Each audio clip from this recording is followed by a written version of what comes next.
Hi hello नमस्कार, मी विद्या. तुमचं माझ्या चॅनलमध्ये अगदी मनापासून स्वागत आहे.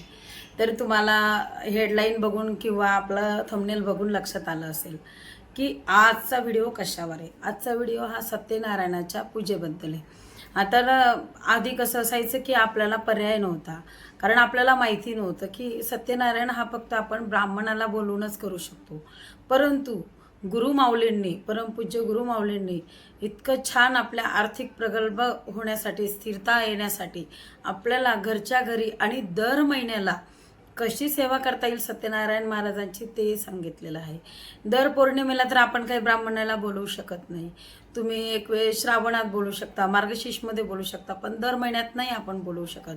तर दर महिन्यात आपण ते नाही करू शकत, पण आपण आपल्यासाठी आपल्या घरात स्वतःच्या हाताने आपण सत्यनारायण महाराजांची पूजा करू शकतो. तर ती करणं का गरजेचं आहे, तर तुम्हाला मगाशी सांगितल्याप्रमाणे ज्यांची आर्थिक उन्नती होतच नाही आहे तर त्यांनी तर जरूर करावं, पण ज्यांची आर्थिक उन्नती चांगली आहे त्यांनी सुद्धा करावी. कारण आपण संकल्प करत असतो बघा, अप्राप्त लक्ष्मी प्राप्त्यर्थ व प्राप्त लक्ष्मी चिरकाल, म्हणजे चिरकाल टिकण्यासाठी. कारण लक्ष्मी ही किती चंचल आहे आपल्याला सगळ्यांनाच माहिती आहे. ती एका ठिकाणी कधी स्थिर राहत नाही. तर तिला स्थिरता आणण्यासाठी भगवान विष्णूंची सेवा केली म्हणजे त्यांच्यासोबत आपसुकच लक्ष्मी माता प्रसन्न होते. जिथं जिथं भगवान नारायणाची पूजा होते तिथं तिथं महालक्ष्मी माता हजर असते. त्यामुळे आपल्याला गुरुमाऊलींनी सांगितलेलं आहे की दर महिन्याच्या पौर्णिमेला सत्यनारायणाची पूजा ही केलीच पाहिजे. अत्यंत साधी सोपी अशी पूजा आहे ती. घरच्या घरी ज्या कोणी नेहमी करत असतील तर त्यांना माहिती असेल, पण जे नवीन सेवेकरी असतील किंवा नवीन सेवेकरी जरी नसाल, तुम्ही स्वामी सेवेकरी असलं तरच आपण सेवा केली पाहिजे असं काही नाही. तुम्ही कुठल्याही संप्रदायात असाल, कुठल्याही, शेवटी एकच कार्य आहे, सगळे देवाचंच कार्य आहे. तर तुम्ही कुठल्याही संप्रदायाचं करा, त्याचं आणि याच्याशी काहीच हे नाही की तुम्ही फक्त स्वामी सेवेकरी आहेत त्यांनीच ही सेवा केली पाहिजे असं काही नाही. कारण लक्ष्मी ही प्रत्येकाला हवी आहे का नाही. आपण असं म्हणतो का आपण की या संप्रदायाच्या लोकांना लक्ष्मी नको आहे किंवा त्या संप्रदायाच्या नाही. प्रत्येकाला, लहाण्यापासून तर वृद्धापर्यंत प्रत्येकाला लक्ष्मीची अपेक्षा आहे. लक्ष्मी यावी आपल्या घरी असं प्रत्येकाला वाटत असतं. त्यासाठीच आपल्याला ही सत्यनारायण महाराजांची पूजा करायची. अत्यंत छोटीशी पोथी आहे, मी तुम्हाला पोथी दाखवते. तर अशी ही सत्यनारायण महाराजांची पोथी आहे. तर ती अत्यंत छोटी आहे, जास्त मोठी नाही आहे. 1 तासाच्या आत तुमची पूजा होऊन जाईल. नवीन सेवेकरी असाल तरी त्यांनी करा. जुन्या सेवेकऱ्यांनाही माहिती असतं, परंतु आपण काय म्हणतो, वेळ नाही आहे म्हणून नाही करत.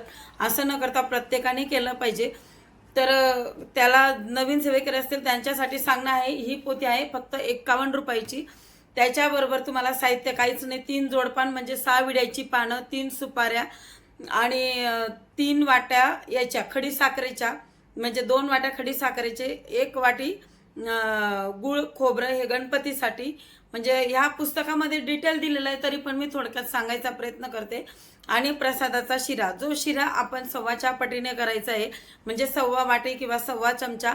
आणि तो जो शिऱ्याचा प्रसाद आहे तो आपण घरातल्यांनीच खायचा आहे, बाहेर वाटायचा नाही.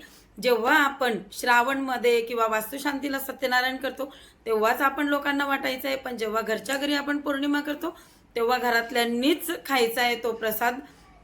जशी लक्ष्मी आपण झाकून ठेवतो, कुणाला आपला पैसा दाखवत नाही, तसंच हे सत्यनारायणाचाही प्रसाद आपण झाकून ठेवणं म्हणजे आपल्या आपल्यातच खाणं. असं या पोथीमध्ये सगळं काही दिलेलं आहे.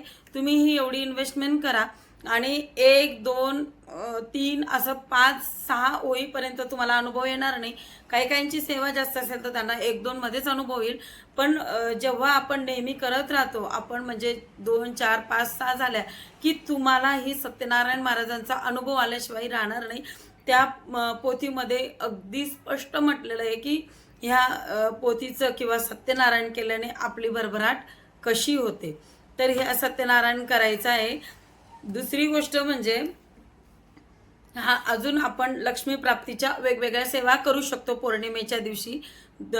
एक म्हणजे आपण सत्यनारायण, दुसरं म्हणजे आपल्याकडे श्रीयंत्र असेल तर श्रीयंत्रावर किंवा कुंकुमार्चन. म्हणजे काय, कुंकुमार्चन म्हणजे देवीच्या पायापासून तर डोक्यापर्यंत कुंकू वाहने किंवा डोक्यावरून तर पायापर्यंत तिला आंघोळ घालणे कुंकवाने, त्याला म्हणतात कुंकुमार्चन. तर ते करत असताना तुम्ही एक तर तुमच्या कुलदेवतेचं नाव घ्या, किंवा ओम ऐम ह्रीम क्लीम चामुंडाय विच्चये नमो नमा असं म्हणत म्हणत कुंकुमार्चन करा. 11 वेळा करा, 16 वेळा करा किंवा 1 माळ करा. त्यानंतर जर तुम्हाला तुमच्या कुळदेवतेचं नाव माहिती असेल तर कुळदेवतेचं नाम घेऊन करा. आता माझी आहे श्रीकालिका माता किंवा आपली आहे तुळजाभवानी, तर श्री तुळजाभवानी दैवे नमहा असं पण म्हणू शकतो आपण, किंवा महालक्ष्मी मातेच्या नावाने आपण कुंकुमार्चन करू शकतो. पण दर पौर्णिमेला कुंकुमार्चन हे झालंच पाहिजे. तुम्ही 16 वेळा करा, 16 वेळा करा किंवा 1 माळ करा. पण हे केल्याने आपल्या घरात भरभराट होते. तर जी सत्यनारायणाबद्दलची माहिती तुम्हाला कशी वाटली, आवडल्या असाल चॅनलला लाईक करा, शेअर करा आणि सबस्क्राईब करायला अजिबात विसरू नका. धन्यवाद. श्री स्वामी समर्थ.